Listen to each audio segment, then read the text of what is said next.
please make sure that you watch until the end of the video kasi meron tayong pag-giveaway.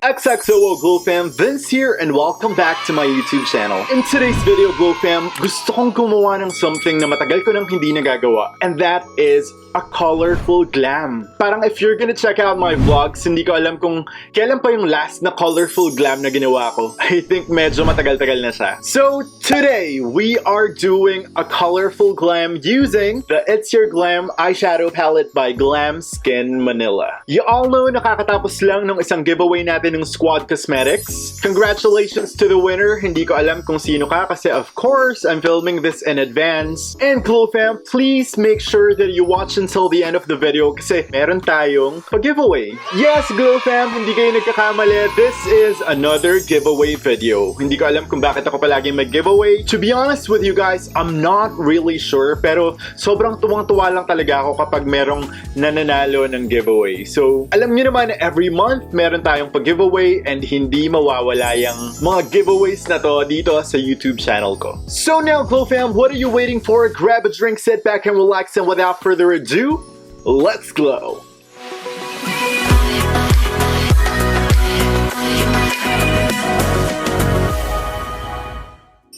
Okay, now let's dive in, GlowFam. In today's video, we will start the routine with a lot of lip balm kasi ayaw natin ng bitak-bitak na lips. So I'm using the Maybelline New York Baby Lips color in the shade Berry Crush. Para mamaya pag natapos natin yung eye look, sobrang plump na ng lips natin and hindi na siya dry. Alright, GlowFam, I'll start off by doing the brows first. So for that, I'm using the Glamskinmanila Precise Eyebrow Pomade in the shade Dark Brown. So sisimulan muna natin sa lower brow by doing the outline. Hindi ko alam, GlowFam, pero hirap na hirap talaga ako magsalita kapag ginagawa ko yung brows ko. Once you're done with the outline, GlowFam, i-fill in na natin yung brows natin. Then let's make sure that everything is evenly distributed. I'm just using a spoolie and dinidifuse ko yung lower outline ng brows natin. And now that one brow is all done, I'm just using a foundation. I'm using the Maybelline New York Superstay 24-Hour Full Coverage Foundation. Ito yung gagamitin natin pang carve out ng brows kasi ayaw naman natin nagko-float yung brows natin kung concealer yung gagamitin natin. Or if you have a concealer na almost same shade ng skin tone mo, that's a lot better. So first, we will do the lower outline. Once done, take it up, do the upper brows, and then take it to the side and do the tail. Alright, GlowFam, now medyo looking cute na yung isang brow. So gawin nyo lang to dun sa other brow and now both brows are all done. Now, GlowFam, let's start with the eye makeup. First, I'm using the Detail Makeover Eyes On You Long Wearing Eyeshadow Base. So ito muna yung initial eye primer na gagamitin natin for this look kasi pinili ko to kasi napaka-bright niya and sigurado akong magpa-pop out talaga yung color. So I'm just putting this all over the lid. And now, GlowFam, I'm just using a brush to set everything in place. Now that you're all zoomed in, GlowFam, let's start. I'm just using a random black gel liner. Gusto ko lang kasi gawin yung base ng gagawin kong look. So stamping motion lang muna. And now gagamit lang tayo ng clean brush to buff out those edges. I'll make sure na walang harsh lines dun sa edges ng black liner natin. As you can see, GlowFam, medyo mas mataas ng konti yung ginawa kong crease compared dun sa regular crease ko kasi I want to achieve that semi-drag look. Now, GlowFam, I'm taking my skin eyeshadow palette from Glamskinmanila. I'm dipping into the shade Class dahil kailangan ko kasi ng isang dark brown na shade. If you don't have this palette, pwede nyong gamitin yung contour shade nyo kung super dark yun. Meron ako nung Vice Cosmetics Out of Contour in the shade Confirm. Itong shade na to, pwede tong pang deepen up. Pwede nyo siya gamitin sa eyes. So using the shade, I'm just gonna put this right above the gel liner para diffuse yung look na yun. Next, we are taking a lighter shade of brown. I'm dipping into the shade Shore. We will put this just right on top of the dark brown shade, making sure that everything is blended well. And now taking the Glam Eyeshadow palette, we are dipping into the shade Fling, and we are gonna put this shade on the inner brow. Next up, GlowFam, I took the shade Deep and nilagay ko siya just right on top of the black gel liner. So now, i-buff out lang natin siya. And GlowFam, hindi pala ako nagsiswipe masyado. Pressing motions para sobrang parang laid down talaga yung pigment niya. Next up, Glow Fam, I'm just taking a fluffy brush. I'm dipping into the shade Bitten, which is yung parang bright pink na shade dito sa Glam Eyeshadow palette. I'm going to put the shade just right on top of the violet shade that we have to buff and blend everything together. As you can see, Glow Fam, binabalik-balikan ko yung mga naunang colors na nilagay ko para na-reinforce natin yung shades. Now, Glow Fam, I want the outer portion to look super flushed out, so I'm using a really big fluffy brush. Tapos, I'll just diffuse the outer corner. Now, Glow Fam, to make sure that everything goes well together, I'm dipping into this black shade. This is called Poet. As you can see, na-hitpan ko na talaga siya. Super favorite ko kasi talaga to nung gumagawa ko ng mga creative eye looks. But now, recently, hindi na kasi ako masyadong nakakagawa ng mga creative eye looks or creative glams, so hindi ko na masyadong nagagamit. So we are just going to lay this over the black gel liner that we have. So yung gel liner na nilagay ko kanina, it only acted as a base for the shade para mas ma-intensify natin yung black pigment. And now, Glow Fam, gagamit lang ako ng Q-tip, tapos i-clear out ko yung gagawin kong cut crease. Super careful kayo sa paggawa nito kasi baka mamaya mabura nyo rin yung gusto nyong base.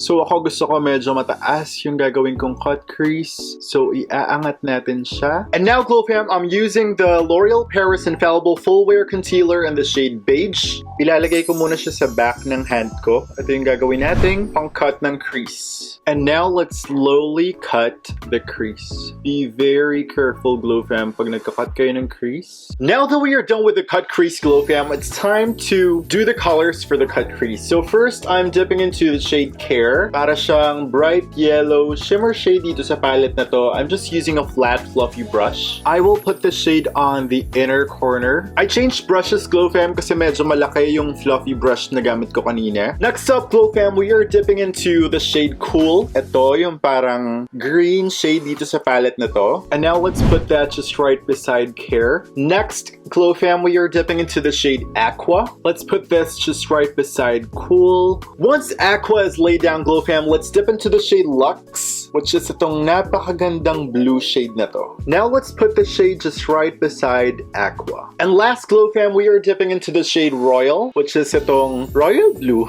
Kita-kita naman. Ilalagay natin to, Glow Fam, sa pinakadulo, connecting it with the black. And now, Glow Fam, we are just going back to the shade Poet, which is yung black shade, and we will blend out the edges ng black and blue shade. Once you have that laid down, get a clean brush and just diffuse the edges. So, Glow Fam, I took the same black gel liner, tapos gumawa ako ng line from the inner corner papunta sa outer V, tapos ginawa ko siyang second cut crease, and then ginamit ko yung shades na Fab dun sa inner corner, Bitten dun sa gitna, and then Deep dun sa last part, tapos binlend out ko siya using the black shade. And now that one eye is all done, and now both eyes are all done.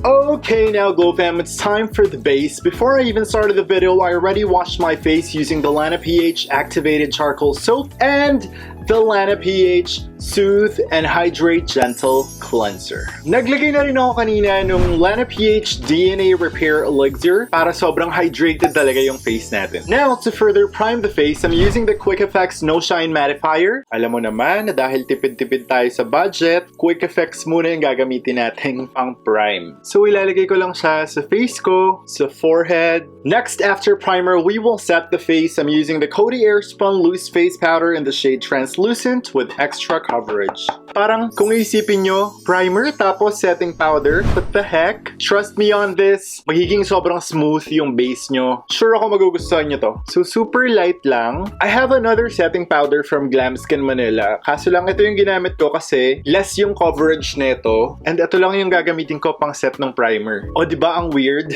After that, let's do some spritz of the Lux Organics Rose Water Glow Mist. So now, hihintayin lang natin matuyo yung Rose Water Glow Mist bago tayo maglagay ng foundation. Now, Glow Fam, we're ready for our foundation. I'm using the Maybelline New York Superstay 24-Hour Full Coverage Foundation in the shade 310 or Sun Beige. So I'm just gonna do maybe 3 pumps for now. Tapos, I'm just using a foundation brush. Buff this foundation on the face. We're almost done with the foundation, guys. Tingnan nyo naman yung side na to, sobrang plakado. So ngayon, tinatapos ko lang tong kabilang side. Partida itong ginagamit kong foundation brush, mumurahin pa to. And hindi ko pa siya binabuff ng damp sponge. At syempre dahil may paghubad tayo ngayon, i-extend natin hanggang leeg yung foundation. Saka huwag nyo kakalimutan yung tenga nyo. Now, para mas smooth pa yung dating, I'm using a damp sponge. So, ibabounce lang natin to sa face. Now, GlowFam, for concealer, I'm using the L'Oreal Paris Infallible Full Wear Concealer in the shade Beige. So, as usual, maglalagay lang tayo sa chin, sa nose, sa forehead, and syempre sa ilalim ng eyes. My God, ubos na ata yung L'Oreal ko. Kailangan ko na bumili ng bago. Lalagyan din natin yung other side. Now, using the same brush, let's buff. So now, we are just carefully buffing the concealer. If medyo prominent yung pores nyo dito sa may side ng nose, dito sa area na to, I suggest na paikot yung motion ng pagbabuff nyo dito sa concealer para mawala yung mga pores. Of course, let's do the same thing dun sa kabila. And now, GlowFam, to set the face, I'm using the Vice Cosmetics Duo Finish Foundation in the shade Morena. Super favorite ko rin to. And I'm just using a brush from BTLA. We will just cover the entire face with this. Then later, magbe-bake tayo. Kitang-kita nyo naman, GlowFam, super plakado yung base natin. Next, let's bake. I'm using the Glamskinmanila Just Blend Mineral Loose Powder in the shade Natural Beige. So as usual, ilalagay ko lang siya dun sa likod actually dun sa takip. Tapos kukuha lang tayo ng puff and let's bake. Maglalagay din tayo sa chin, dito sa side, kabilang side ng jaw, and sa forehead. Careful lang pala, GlowFam, paglalagay ng powder kasi minsan natatamaan yung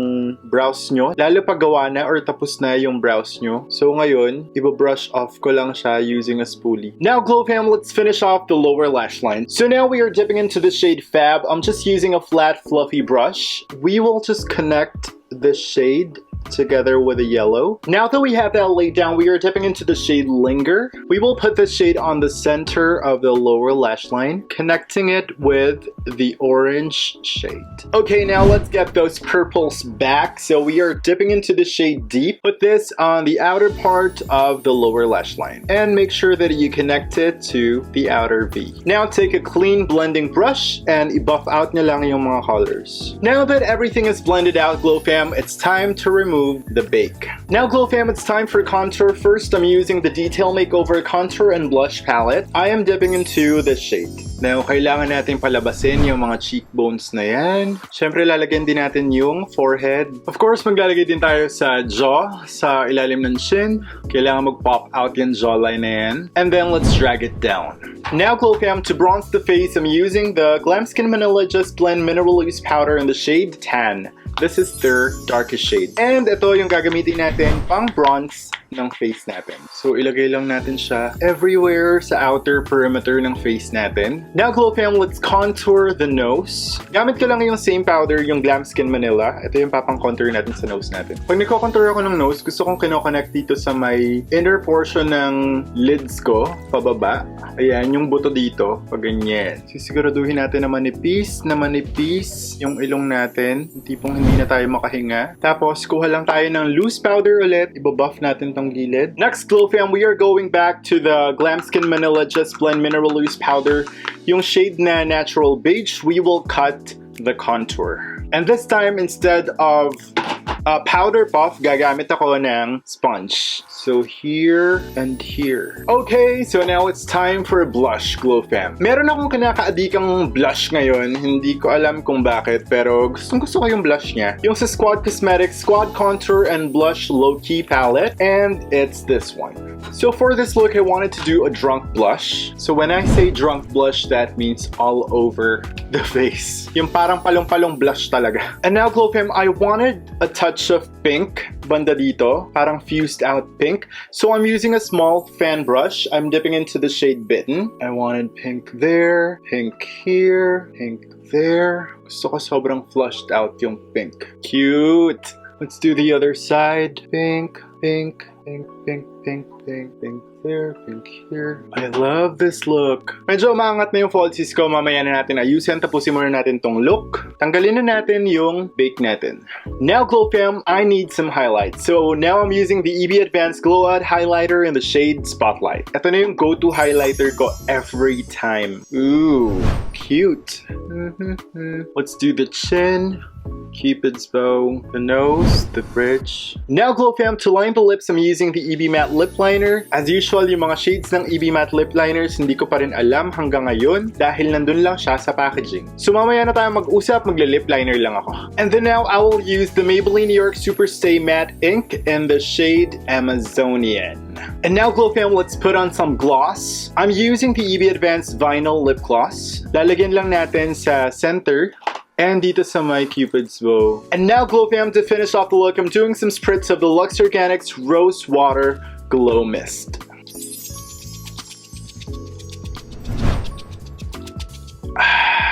And this is the look all done, GlowFam. So makikita nyo, GlowFam, naglagay ako ng mga stones. Ayan, may pag-glitter. Nag-tightline na rin ako, tapos naglagay ako ng lower mascara. Tapos dinagdagan ko yung highlight ng konting-konti. I used the Taviant Glow to Glass Astral Palette. So anyways, GlowFam, sabi ko nga kanina, meron tayong giveaway. Alam niyo naman bisyo dito sa channel na to ang mga giveaway. So if you wanna get the Glamskinmanila Glam Eyeshadow Palette, which I use to create this look, ito yung ipapadala ko sa inyo. Yes, Glam Eyeshadow Palette. So again, if you are interested in joining the giveaway, check mo na yung description box below ko. Sobrang simple lang ng instructions this time, and sigurado ako, madali mo yung maiintindihan. So this will be the giveaway for the month of April. Ang draw nito is gonna be on May. Let me know your thoughts, GlowFam. Sound off down below. Gusto nyo ba tong look na to? Namiss nyo ba ako gumawa ng colorful glam? Actually, bordering na to sa creative glam, pero ganda pa din, diba?